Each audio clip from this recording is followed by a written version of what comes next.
Perusahaan semikonduktor microchip bersama produsen otomotif Hyundai mengembangkan teknologi jaringan baru 10 Base T1S untuk kendaraan.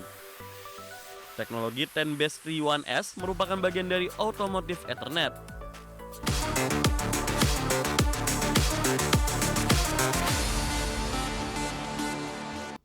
Perusahaan semikonduktor microchip bersama produsen otomotif Hyundai mengembangkan teknologi jaringan baru 10 Base T1S untuk kendaraan.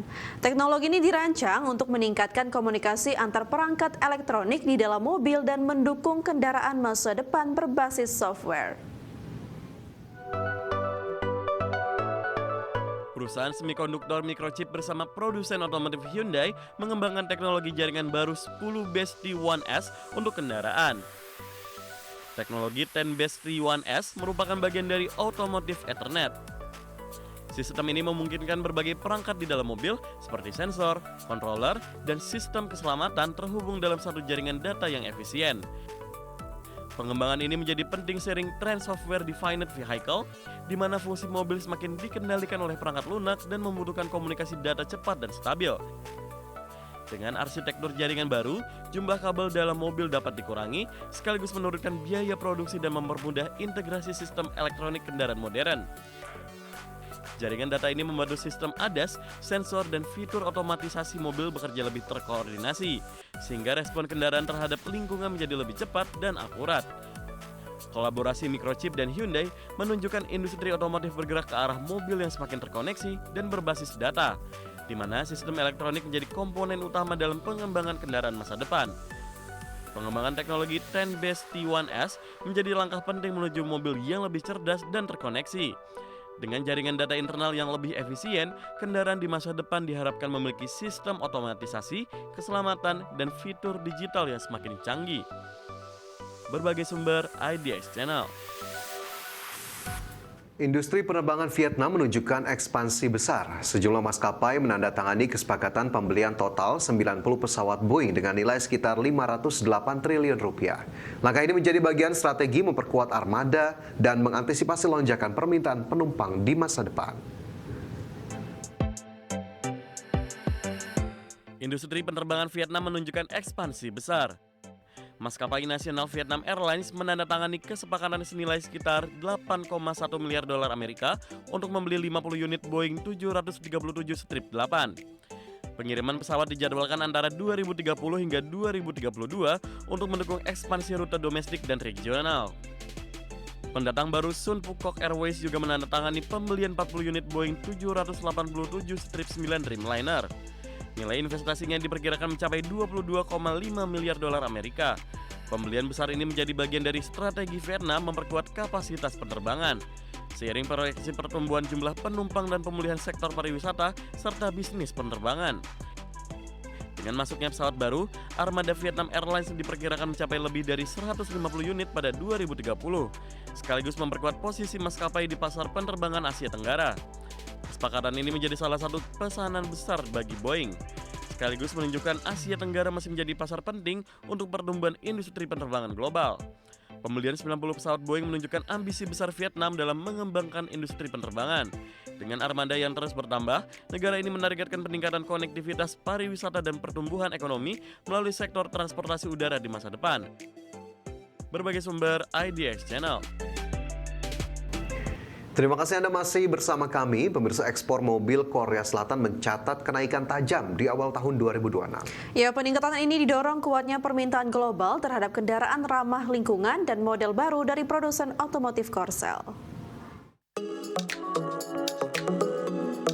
Ekspor mobil Korea Selatan mencatat kenaikan tajam di 2026. Pada Januari 2026, nilai ekspor mobil Korea Selatan melonjak 21,7% secara tahunan menjadi sekitar 6,07 miliar dolar Amerika Serikat. Angka ini menunjukkan permintaan global terhadap mobil Korea Selatan masih kuat di tengah persaingan industri otomotif dunia. Kenaikan ekspor terutama didorong penjualan kendaraan ramah lingkungan. Ekspor sedan berteknologi hijau melonjak hingga 48,5% dan memberi kontribusi besar terhadap total pengiriman. Pengiriman mobil ke Amerika Serikat naik hampir 20%. menjadikan negara tersebut salah satu tujuan utama ekspor otomotif Korea Selatan saat ini. Di tengah kenaikan global, ekspor ke pasar Asia justru turun lebih dari 30%, menunjukkan perubahan pola permintaan dan persaingan yang semakin ketat di kawasan tersebut. Jumlah kendaraan yang diekspor mencapai lebih dari 246.000 unit atau naik lebih dari 23% dibanding tahun sebelumnya. Kenaikan ekspor ini menunjukkan industri otomotif Korea Selatan masih memiliki daya saing tinggi, terutama di segmentasi mobil ramah lingkungan dan pasar internasional. Jika permintaan global tetap kuat, ekspor mobil Korea Selatan diperkirakan terus menjadi salah satu penopang utama ekonomi negara tersebut ke depannya. Berbagai sumber IDX Channel.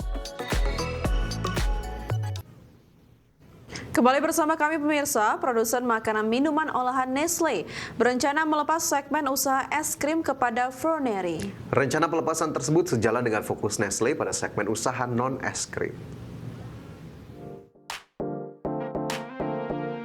Raksasa produsen makanan dan minuman olahan asal Swiss, Nestle, tengah menjajaki pelepasan unit usaha bisnis es krim.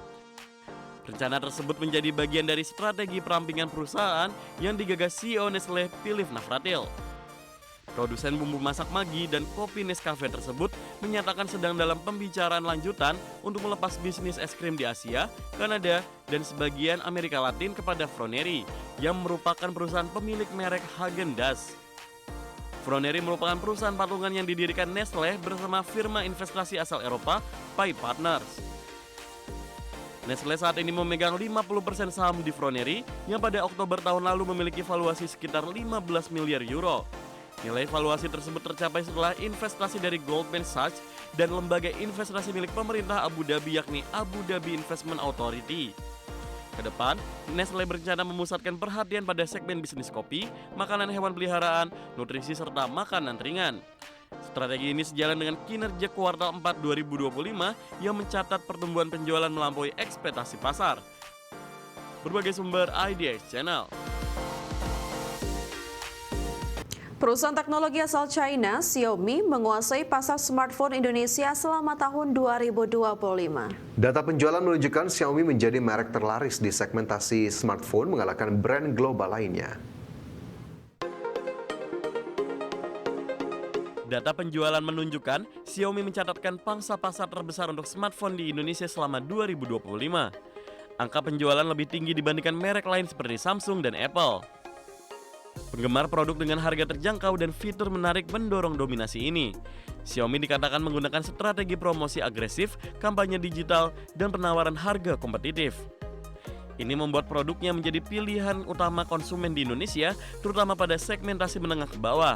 Keberhasilan Xiaomi juga dipengaruhi kebiasaan pengguna Indonesia yang menyukai smartphone dengan nilai lebih baik antara fitur dan harga. Hal ini menjadi keunggulan saing produk di pasar lokal. Varian smartphone Xiaomi dengan layar besar, kamera tinggi, dan baterai awet menjadi favorit pengguna, menunjang dominasi di segmentasi yang paling laris. Industri smartphone di Indonesia terus menunjukkan perubahan dinamis dengan pangsa pasar bergerak sesuai preferensi konsumen terhadap harga, fitur, dan brand. Xiaomi saat ini memimpin tren tersebut. Dominasi Xiaomi selama 2025 menunjukkan bahwa smartphone dengan kombinasi fitur menarik dan harga kompetitif masih menjadi favorit pasar Indonesia. Kedepannya, persaingan di pasar smartphone diprediksi akan semakin ketat dengan masuknya lebih banyak varian dari berbagai brand global dan lokal. Berbagai sumber IDX Channel.